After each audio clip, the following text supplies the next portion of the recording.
We're going to do something a little different today in the garage. Stick around. Morning, everyone. Hey, it's Len from Mercury Man Garage and Outdoors. Well, like I said in the intro, we're going to talk about something a little different today.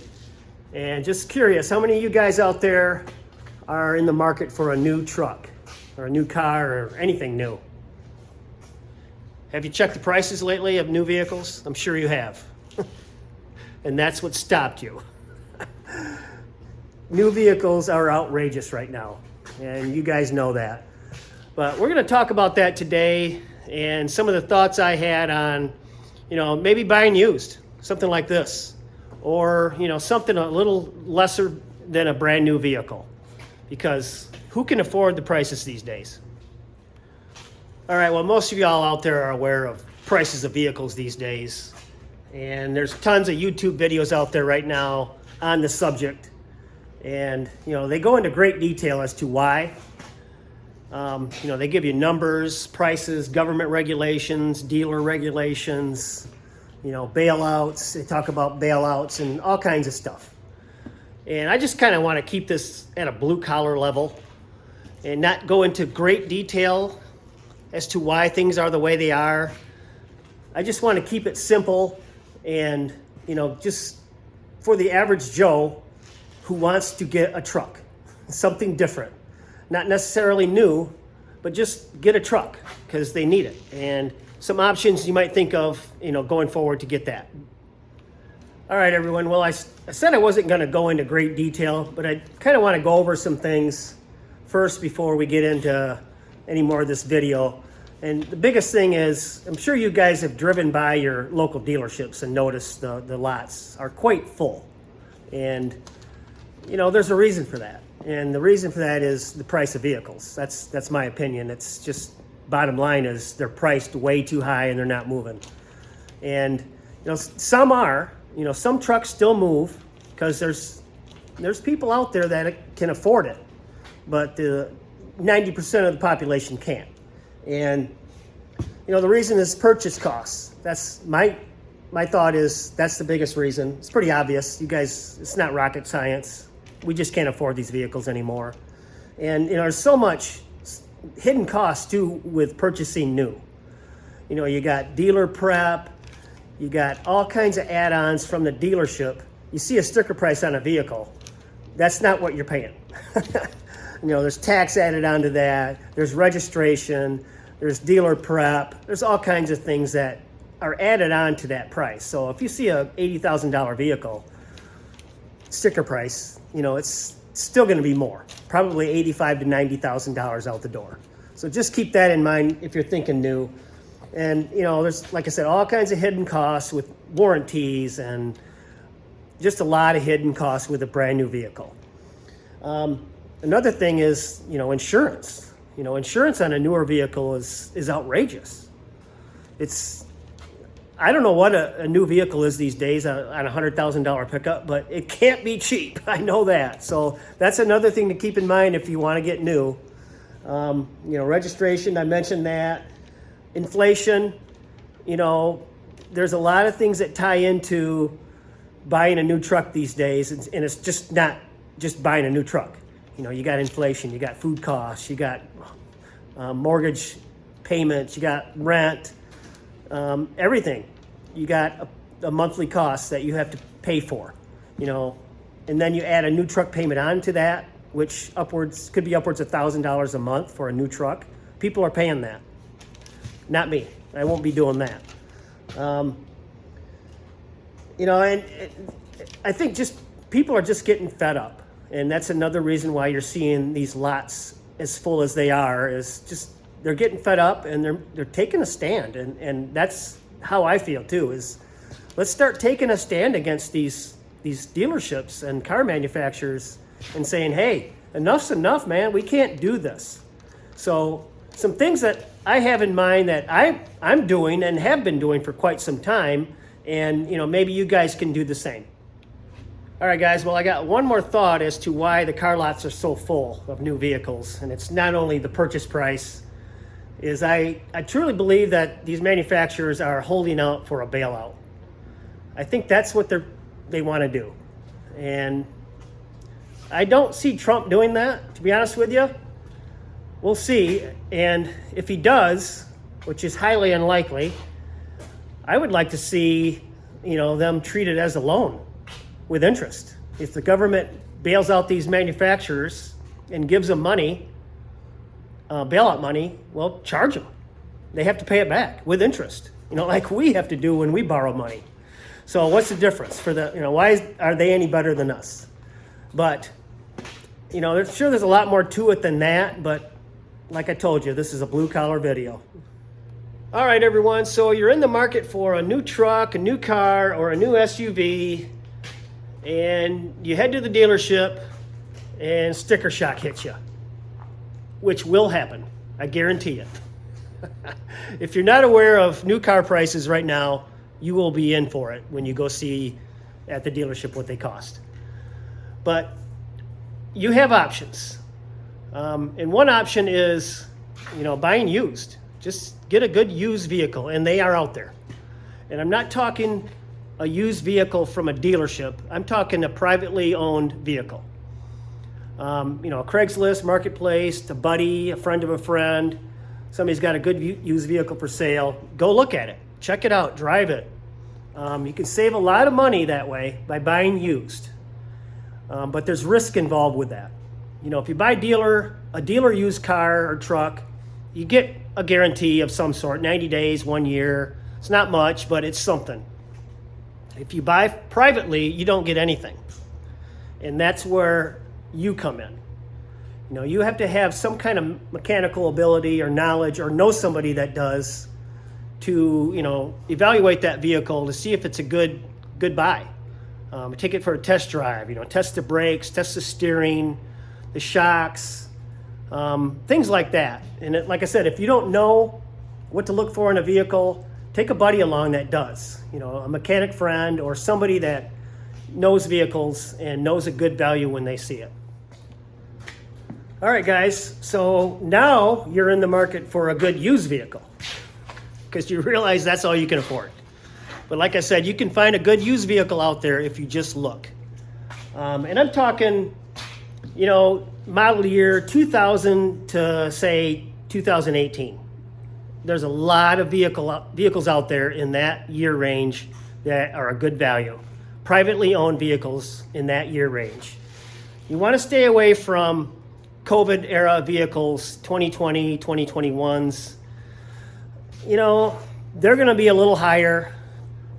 You might be able to find something in that year that is a good deal, but I'm sticking to 2018, 2000 to 2018 vehicle range, year range. That's 18 years of vehicles that you should be able to find something. But like I said, you definitely want to take a friend along. If you don't have any mechanical know-how, take a friend along to evaluate that vehicle. Get underneath, look at the undercarriage, look at everything you can, and definitely test drive that vehicle. If you're into electronic gadgetry, backup cameras, all kinds of things like that, which are nice, you'll find them in that year range. Up towards the 2018 model for sure. You'll find your electronics that some guys really like, and I do too. I like that sort of stuff. It's nothing like the brand new vehicles have, but it's just less that can go wrong too, in my opinion. So there's that. All right, guys, well, you're still in the market for a used vehicle, but the 2000 to 2018 range was not cutting it for you. You want something older than that.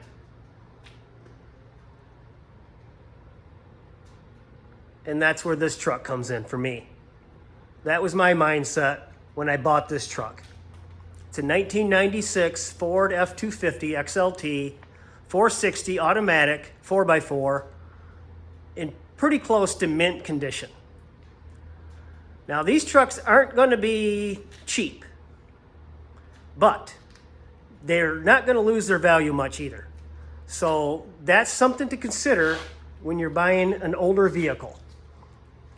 Especially these mid-90s OBS Fords, Chevys, Dodges. these trucks are pretty popular right now. You know, and you got to look around to find one that's in good shape. And this one is. This truck is from Idaho. I purchased it in Iowa, but it's an Idaho truck. And there's no rust at all on this thing. And I love it. And it runs great. Everything works. It's got power doors, power door locks, power windows, and they work. Now this truck's not going to have a lot of that electronic gadgetry that you're going to find in the newer ones, and I'm okay with that. Like I said, it's just less stuff to go wrong. So if you guys are in the market for this year vehicle or something similar, you know, say, I don't know, you could go as far back as the 1960s up to 2000, because they kind of fall in the same category as collector trucks. You know, they're coming up on being a classic. They're not going to lose their value much. They're easy to work on, and they're cool. You know, that's kind of nice too. I get a lot of looks from younger guys when I'm around town in this truck. I get a lot of guys giving me thumbs up, and they're young guys. It's not just the older guys like me. So, you know, that's something you guys can consider too. You know, getting an older truck, like say I like the 1969 Fords and Chevys, all the way up to the 1990s, 1997s, you know, 2000 say. Because they're much easier to work on. Insurance costs will be a lot less. Registration fees, licensing, things like that is going to be a lot less. The downside to these trucks is gas mileage. You're not going to get great mileage with these.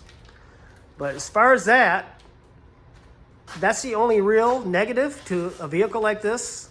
And just going by that versus the price of a new vehicle or a newer vehicle with all the added expense of a newer vehicle, and the only downside to this is maybe the gas mileage, you know. But I'd rather go this route.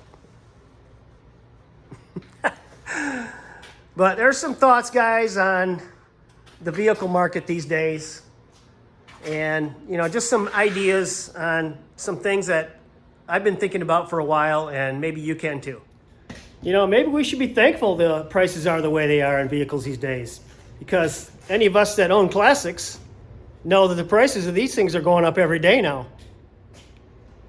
I guess one other downside to an older truck like mine is, you know, things are going to start going wrong with it. I mean, it's an older truck, and while things will go wrong with it, I can hopefully fix them myself. And parts are cheap for these vehicles, and they're readily available. And, you know, just a thought I had on, you know, going forward with trucks like this, and my thought as to, I think people are going to start buying these older trucks. And, you know, what a good opportunity for, say, an upcoming mechanic or a fix-it shop or something like that, where they would specialize in these vehicles in repair. You know, you don't see that, as far as I know, you don't see mechanics around town or anywhere really that say they specialize in old trucks. You know, because I think a lot of the guys that own them fix them themselves, but there's a lot out there that may not know how to do that and still want an old truck, or just are unable to do it because of age or inabilities and things like that. I just see that as a great opportunity for, you know, a young guy, mechanic, up-and-comer, maybe even a guy in his own pole barn, fix-it shop, whatever, is to specialize in repair on these old trucks or cars or anything, you know, classic cars related. I don't know, I just see that as a great opportunity for a young guy. All right, guys, well, I hope this was helpful for all you potential truck buyers, car buyers, and anybody looking for a new vehicle and thinking of, you know, buying a new vehicle. And, you know, there's options out there if you can't afford new, because, like I said, 90% of us can't afford the prices these days. And the auto industry is not looking good right now, and there's talk of bailouts, and failing mergers, things like that. There's all kinds of speculation going around about, I think, Nissan and Honda merging. And I think we're going to see a lot of that this year. Because I don't see anything happening anytime soon. So to battle that, or to fight that on a personal basis, I think we need to come up with other options. And buying used is a way to fight that. To, hey, show them we're not going to pay that price. I can get a good used vehicle that does the same thing I need it to for thousands less and not have to worry about all those payments. So hopefully you guys enjoyed this. Just some random thoughts I had on, buying a vehicle these days. And hopefully if it's helpful, if you guys are in the market for a vehicle, just consider some of these things. And, we don't need new. You don't have to buy new if you can't afford it. If you can afford it, great. Go for it. All for you. But most of us can't. And these are some options that you guys can look at as to other ways to go. All right, guys. Well, I'm going to wrap this one up, and maybe I'll do more videos like this.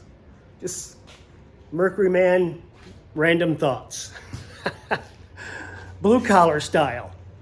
But hopefully you enjoyed this, and please subscribe to my channel if you guys like this sort of content.